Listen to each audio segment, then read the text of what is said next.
The story of drugs, alcohol, and substance abuse, misuse, or use rather, is real.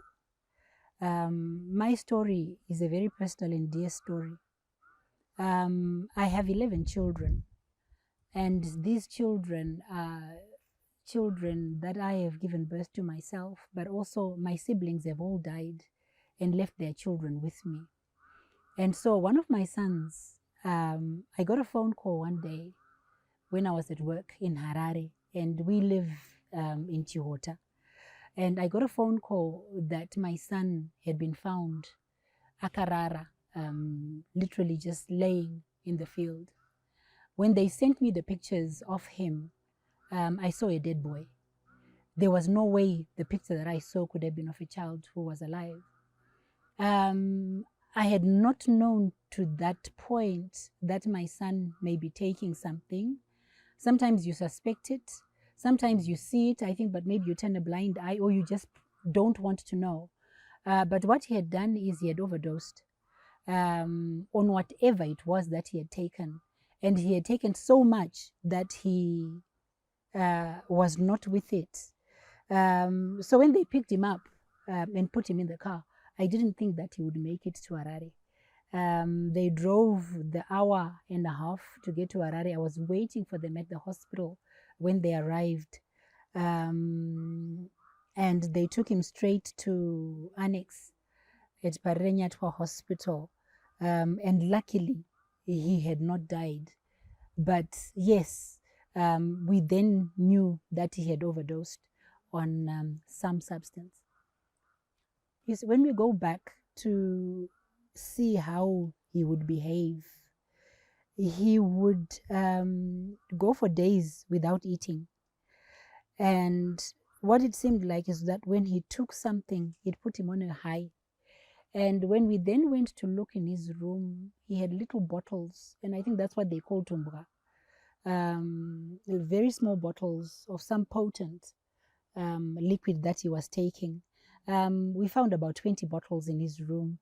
We were not sure if all these had been taken in this one particular incident or if they were from previous events, but that's what he had obviously been taking.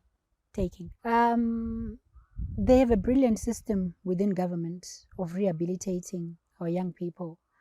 But I made the decision to take him out of the government system because I realized that if there was going to be any salvation for my boy, we needed more intense interventions for him.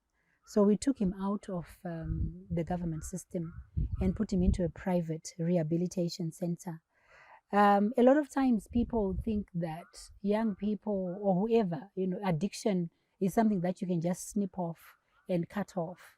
They don't realize that addiction happens over a long period of time. Addiction is an ailment, and it's something that has to be cut off gradually and slowly and very deliberately.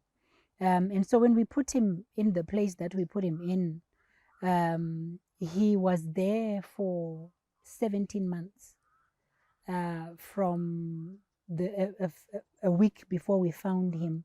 He was in rehabilitation for 17 months, where they were trying to wean him off, where they were teaching him new skills, where they were teaching him how to live without it.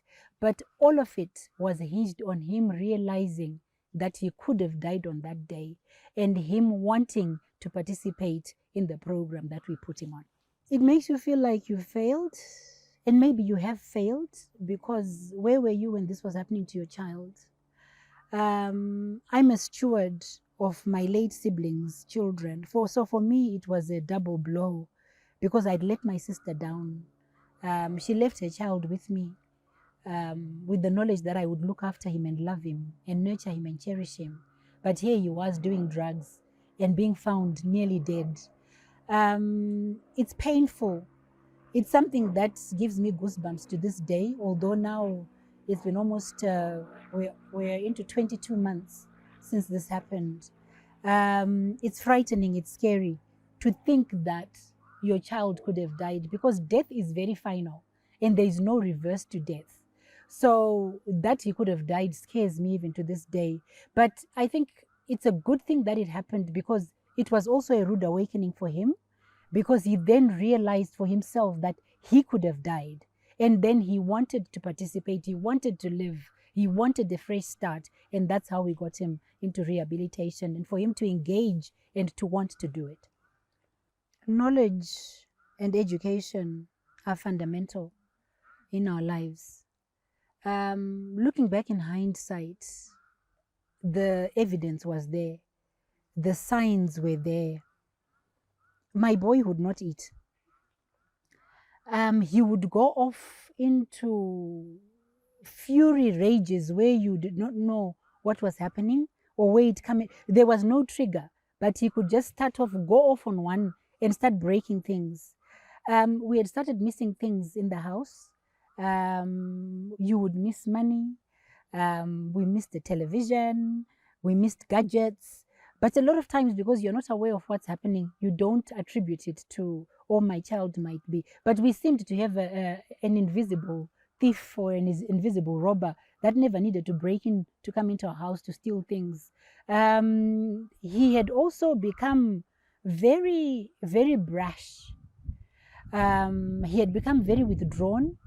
When he was not high, you wouldn't see him. He would sleep endlessly. And he just did not participate in family activities. He would not look you in the eye and have conversations with you. But, you know, yeah. And that's how you then think and know that as a parent you failed. Because where was I when this was happening to my child? How come I didn't see it? How come I didn't notice? And how come I didn't act on it? So it emerged that he had been doing drugs for a very long time. When I had the conversation, and we still have the conversations now, he tells me that he was doing drugs since he was in Form 4. We are talking about when he was 17, 18. My son is now 36, turning 37. So he has been doing this for nearly half his life. Actually, for more than half his life. For 20 years, he had been doing it. But he was discreet about it, and it was in very small doses. He talks about starting to do mbanje when he was at school. He talked about starting to do alcohol and spirits when he was at school. He even talked about taking some of my drugs because I was on chemotherapy for a while. And he told me that he would take some of my chemotherapy drugs if he wanted to get on a high. I was on morphine at some point, and he said he would steal a couple of those drugs just to feed his appetite. So he had been on it for a long time. He has not ever been able to open up on why on that particular day he overdosed, so to speak, because, well, addiction is an overdose anyway. But on this particular day, he had taken one too many.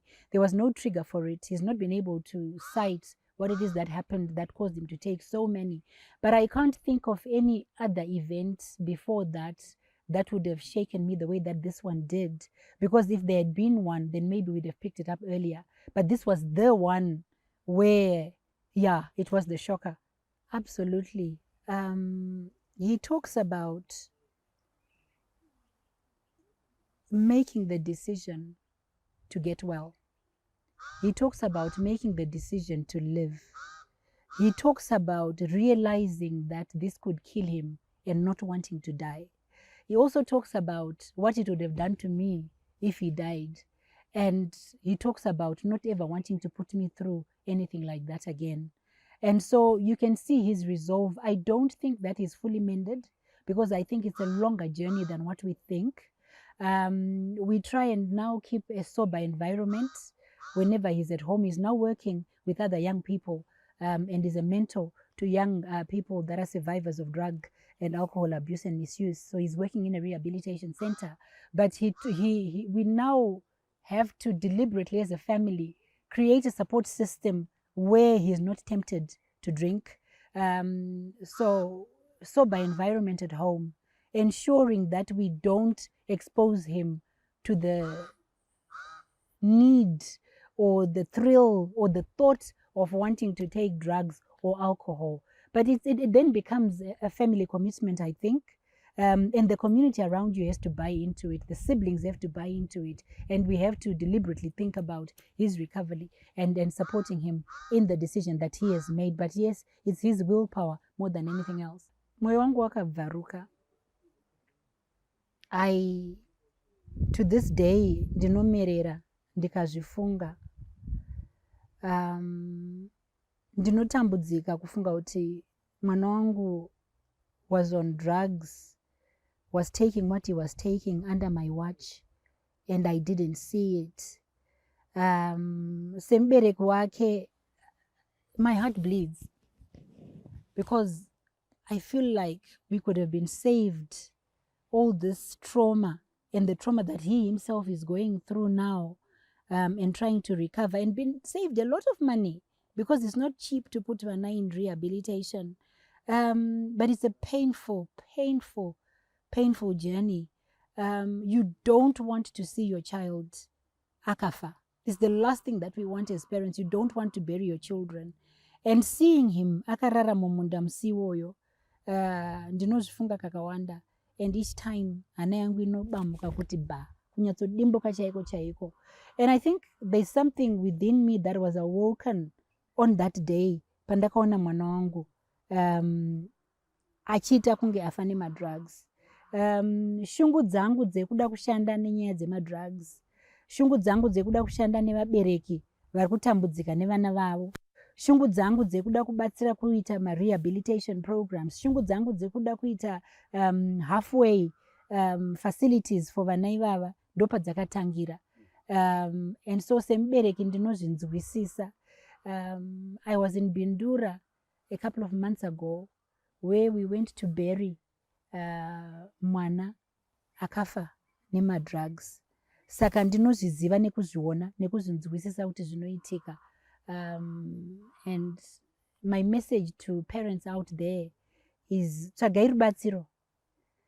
Kana muri kuziva kuti mwana ndozvaari kuita kana kufungidzira, tsvagai rubatsiro. Nekuti tikasatsvagira vana vedu rubatsiro, shuwa vana vari kufa nenyaya yemadrugs and alcohol. Greetings everyone and welcome back to Pulling the Plug, where we're here to rewire your destiny. I'm Tatenda Kambeu, one of your presenters, and I'm joined today by Titi Mashinya, one of the presenters on the show as well.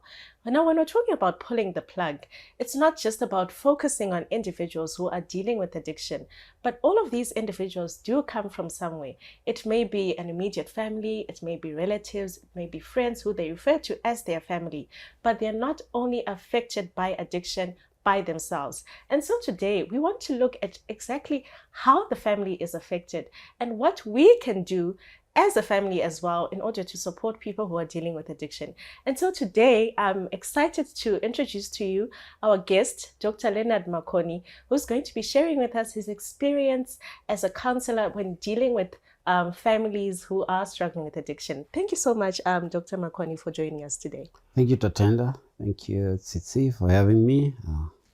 Thank you, viewers. Thank you. I think we're going to have an insightful discussion, and I look forward to it.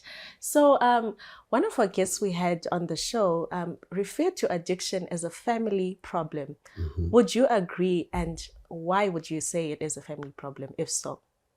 I believe that's accurate for various reasons. As you've already alluded to, everyone comes from a family setting. And the first space I would speak to is just genetics. There are some of us in our family lines who are more predisposed to addictions than others. That would call for work to define some tools we can do to predict the possibility of addiction, if we are to minimize or to reduce the number of people who fall into addictions, because we can predict how that happens. Remembering that genetics is basically latent, waiting for the right environment, which is then the next space. The family environment, depending on the history of the family, how did the family come to be, what issues have they gone through, the challenges they have faced. Looking at the structure of the family, it can present challenges which may dispose someone to cope through use of drugs. It can be challenges in terms of financial, it can be challenges in terms of disease, challenges in terms of death. How people will cope with those challenges might include use of substances, use of alcohol, use of drugs. But also the marriage situation increasingly shows that that's where the heart of what the family will be comes from. So how the marriage which brings into this family into existence is set up in most instances exposes or leaves children predisposed to either those influences which attract them to drugs or drives them out. At some point, I did work with street children, and the presence or absence of parents made a big difference in whether they will go onto the streets, which then, of course, expose them to drugs or not. So our marriages are critical to look at. Then, of course, there are issues which relate to how conflict is resolved. And conflict in this case is maybe initially parents who are fighting themselves. A lot of people get into affairs with alcohol, with drugs. By that I mean there's something between my wife and I which is not in place. I don't know how to deal with it, or I don't want to deal with it. I go and hide through an addictive behavior, substance abuse, alcohol, drugs.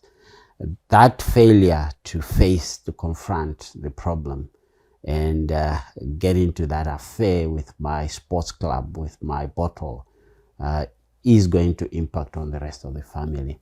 Then, of course, conflict between parents and children is a big driver.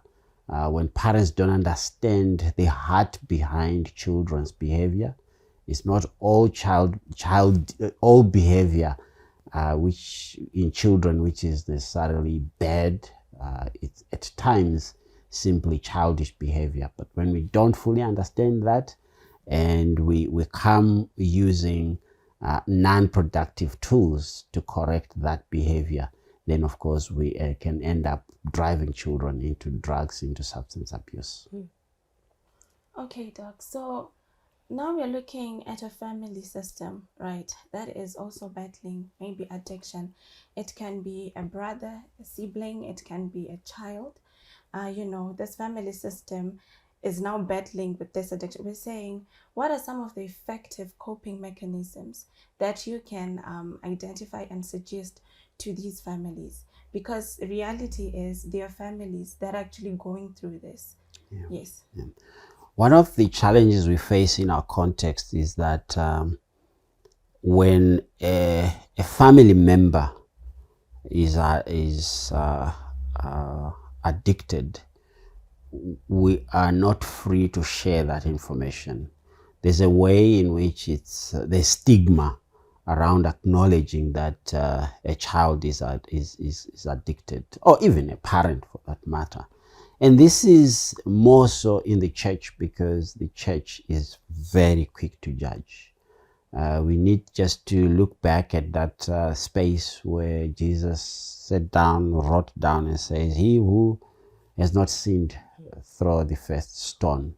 So when we do not encourage sharing our challenges within a family setup, then we are going to perpetuate the challenges people face. Now, I talked of a setup in the church where we struggle to share, but you'll see that even among siblings, at times they don't share that, hey, my son is struggling with alcohol here. That in itself gives an environment where addictions thrive. They thrive in secrecy. And therefore, how do we help? We need to create safe spaces. That's not about going on a Saturday, on a Sunday, on a Monday into a public space and say, hey, my son here, my daughter here, my husband, my wife is struggling. But having people who acknowledge that you are in a situation, people who allow you to share in confidence. And I think families, I believe even our church systems ought to create those zones or those spaces where then people can share what they're struggling with. Thereafter, we can refer them for professional support that they need. I think if we can open up safe spaces, we're going to kill the secrecy in which addictions thrive. Absolutely. And I absolutely agree with that. You know, I like also the fact that you mentioned the safe spaces aspect.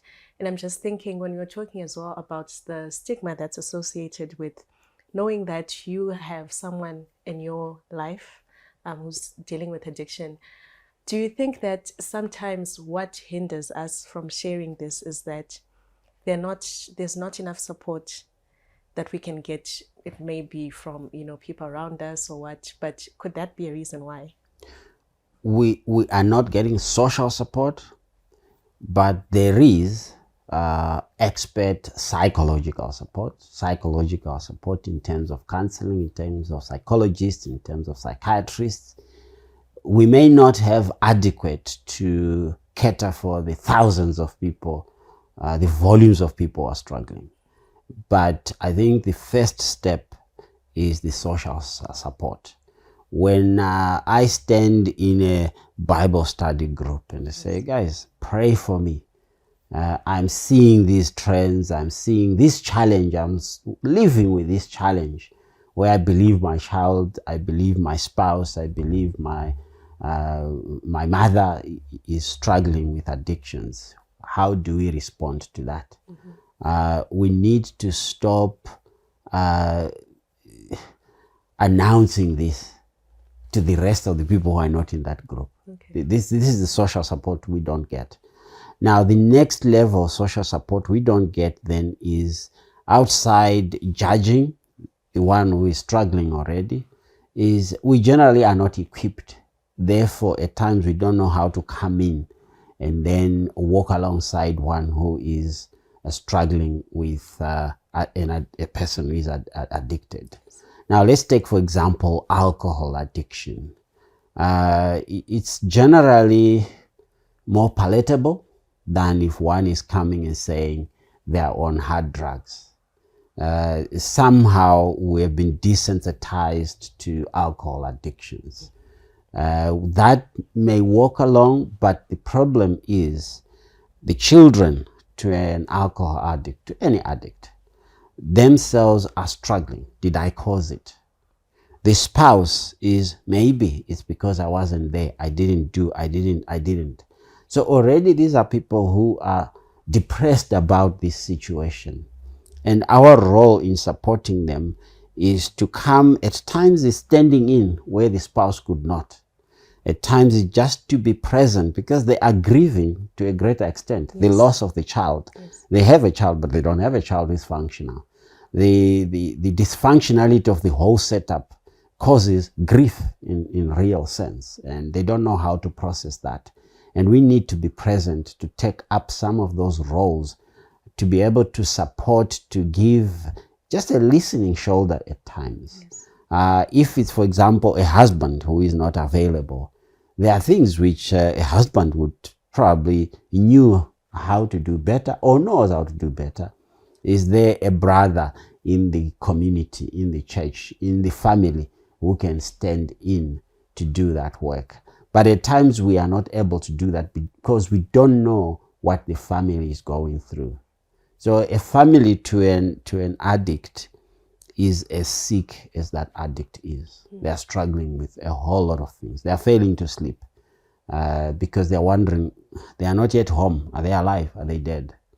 That person may be stealing from them to feed their habit. So financially, they are down. But just psychologically, to know that I've got a child who might steal, you can imagine the anxiety in which they are living in that space. And we need to be there to support through all that. Okay. Okay, I'll just take you back again. You mentioned things like, when you have an addict, maybe they're stealing from, from you, the family members. And the family, I loved the fact that you said the family is as sick as the addict themselves, right? So my main worry and concern is then there are families out there going through that. How can we help them to actually cope? Are there strategies you can suggest for them, to cope with the situations? Because that's the reality. Today, you wake up, maybe you no more have TV, your television. You put your money there, it's no more there. It's frustrating, but at the same time, I love my sibling, I love my brother. Can you help them? How best can they cope with the situation? There's a lot that we could do, but what I think is critical, again, by opening up the space to share, support groups are very helpful. Just as much as we have alcoholic anonymous setups where other alcoholics are helping recovering alcoholics, or they are all recovering, and that is more effective because they know each other. They can more easily empathize with each other. Those who are struggling at that same level, if they are to be brought together, that will be helpful. I know that Al-Anon has got, that's for narcotics and the like. They also have support groups for families.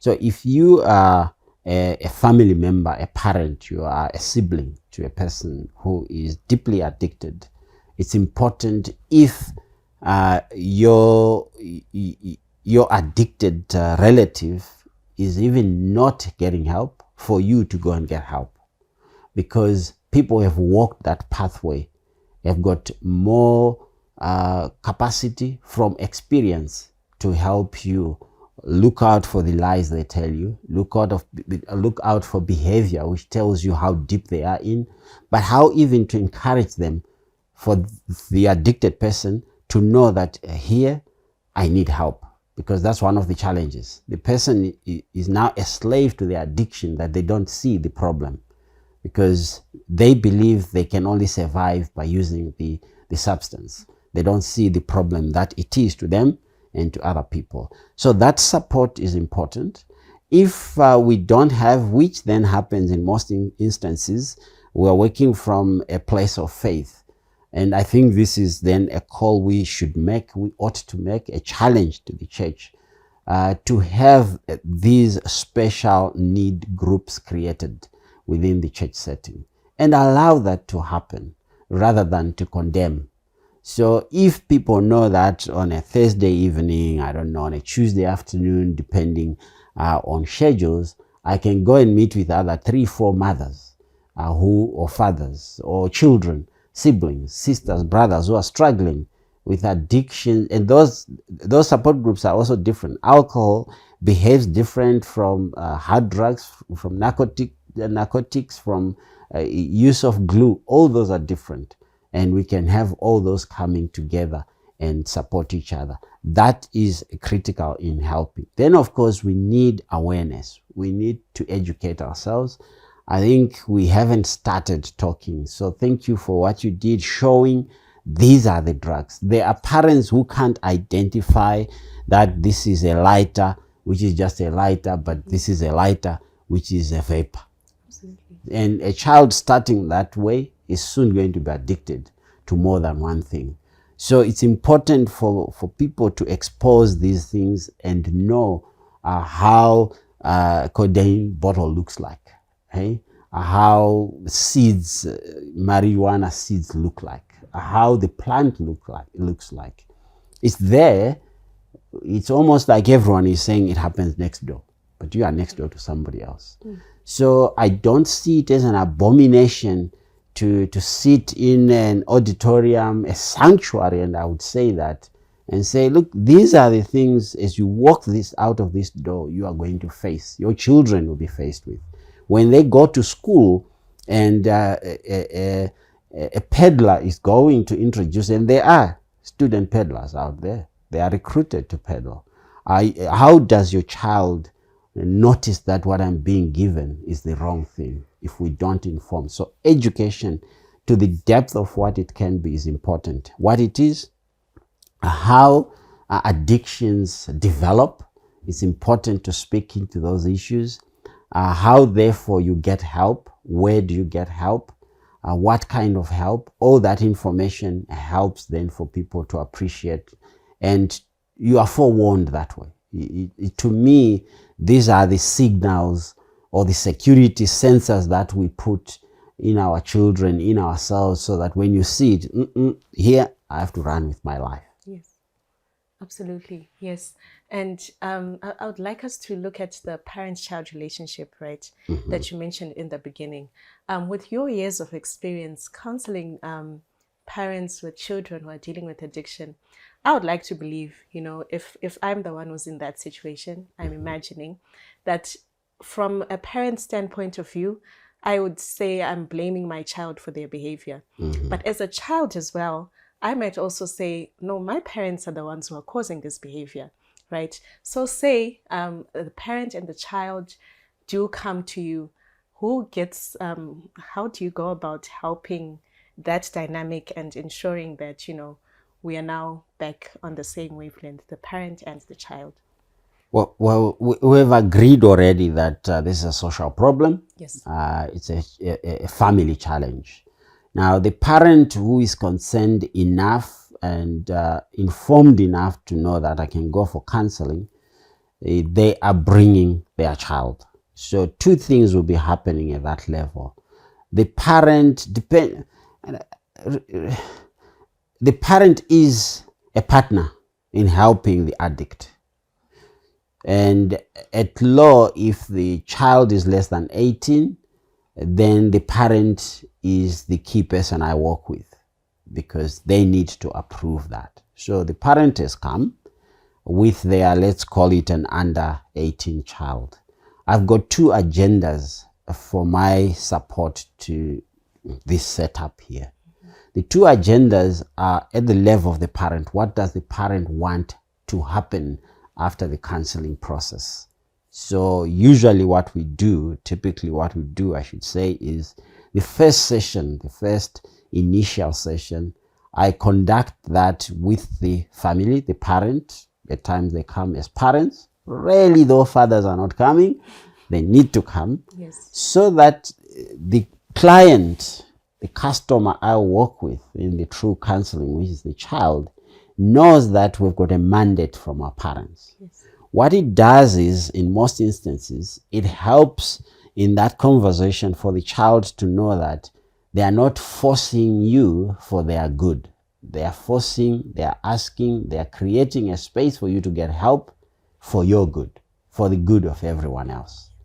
So that usually we bring it out in that first session. So I hear how the parents are seeing the problem, and the child is in there and understands that.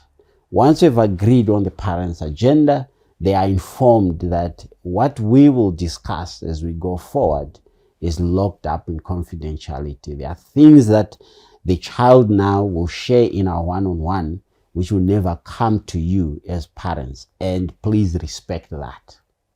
The best you can do is maybe to give me a call if the child is coming on their own, if they made it or not. But don't ask me, what are they saying? How are they doing?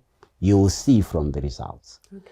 Now, that's helpful for the customer, the child, as I go forward, because I've told them that you are in a safe space. Now, when we come to the child, at the back of our minds, I use prayer because that's what it is. This is a non-customer initially, we call it. They didn't wake up and say, Mom, there are some who say that. They didn't wake up and say, Mom, I want to go, I need help. They are usually asked, please, or forced. I've had parents just bundling them in the car, we're going to see the doctor. It so happens that Leonard has the title doctor, but what happens to the counselor who doesn't have the doctor? So they are seated there and say, but I didn't decide to come here. So they are ready to run away from you. So the first session, you are doing all you can to make this non-customer a customer. What's critical is for them to know that they are safe, and what we're going to do is for their good. Now, the information you will get, the process that you go through with the customer will reveal, in most instances, might reveal that it's an environmental issue as well. For example, a lot of children will go into substance abuse because they're trying to cope with the anxiety of a marriage between parents that's not working well. They are fighting. They are not paying attention to children because they are busy with their own depression of a relationship. At times, it's asking for attention. The parents may not be fighting, but they are fighting to live by making money. So that absence of parents, children wonder. At times, children have learned the habit of use of substance from their parents. There's nothing wrong. Now, when you find that information, it's pointless to send a child back into that environment without dealing with this family environment. So you will need to call in the family setup.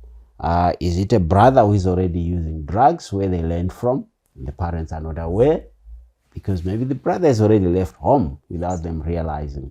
So you are then bringing the whole family to the setup where you say we need to create a system that prevents use but supports the one who is recovering from use of substance. Thank you very much, Doc. I love that, Tatenda, you asked about the relationship between parent and child. But statistics have shown that many of our drug abusers or those that are going through addiction, their parents are overseas. So they're being taken care of by guardians. So you can see it's already a delicate relationship there between the guardian, the child, the guardian, and the parent. So now, how can we help the guardian? Be it Nti, Tete, allow me. Some of them are get one Timboya. And she's saying, this child is, going through drugs. The parents are not on the ground. So it's difficult to then relay that information to the parents. We have met cases like that. How can we help the guardians in this case? Again, it goes back that addictions are a societal problem. So it doesn't make a difference the fact that the biological parent is not present. That aunt, that uncle, that tete, that sekuru, that babamnini is the parent. You need to work with them. And again, this is probably the challenge we face now because increasingly we have allowed dissociations of family, disintegration of the family. If you look back, probably even 30 years, definitely 40 years back, it was so easy for me to run to Babamkuru, to my father's older brother, and say, Ish, I'm struggling. Because we were still connected to some extent. But I don't know for what reasons we've allowed families to stand as isolated individual islands. And this is proof we don't survive. So we need to rally around that person, that guardian, person who is addicted, the guardian who has them. And if, yes, we can bring the biological parents to the table from wherever they are, let's do that. But I think where we are now is not going to happen that easy. So us who are around, we used to use this statement when I worked with street children. Today, it's somebody else's child on the streets. Tomorrow, it's yours. And I saw Makoni children on the streets. As long as they're Makoni, they're my children. So we need to go back to that place where whether you are blood related or not, the fact that we are human, you should be concerned about the next person. Now, I'm asking for too much because not everyone is going to do that.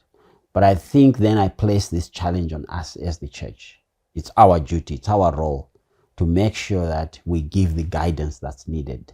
So I would say let's rise to the occasion and force ourselves and prove that we can support, we can create a safe zone for the next generation. Because if we don't, it doesn't matter how much money we're going to inject into our economy.